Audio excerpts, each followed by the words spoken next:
Yasona Laoli dan 3 kasus kakap, dugaan suap, buronan, dan bisnis di lapas. Mantan Menteri Hukum dan HAM, Menkumham, Yasona Laoli, kini berada di bawah sorotan tajam publik. Langkah Komisi Pemberantasan Korupsi, KPK, yang mencekalnya ke luar negeri membuka kembali diskusi tentang integritas pejabat tinggi di Indonesia. Yasona Laoli, yang sebelumnya dikenal sebagai tokoh penting dalam politik dan pemerintahan, menghadapi tekanan atas dugaan keterlibatan dalam sejumlah kasus besar.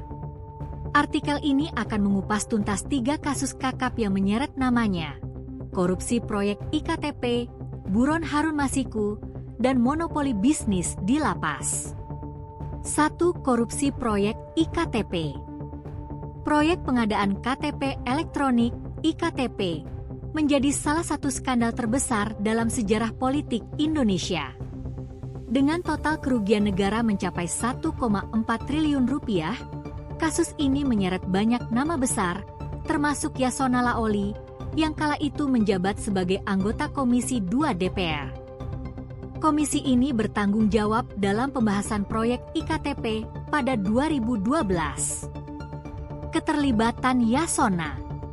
Yasona diperiksa oleh KPK pada 2019 sebagai saksi dalam kasus ini. Ia dimintai keterangan terkait perannya saat proyek IKTP digodok di DPR.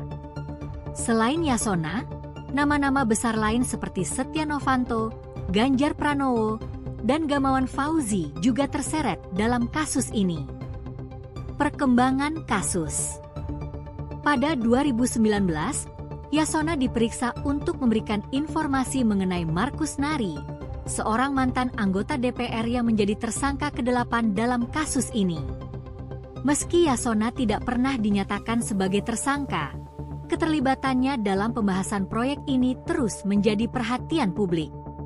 2 kasus buronnya Harun Masiku. Kasus ini mencuri perhatian publik sejak 2020 ketika Harun Masiku, mantan calon legislatif PDIP, menjadi buron setelah diduga menyuap Wahyu Setiawan, anggota KPU.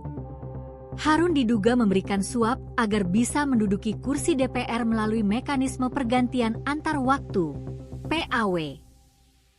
Peran Yasona. Sebagai Menkumham saat itu, Yasona menghadapi kritik keras terkait data perlintasan Harun Masiku. Harun diketahui kembali ke Indonesia dari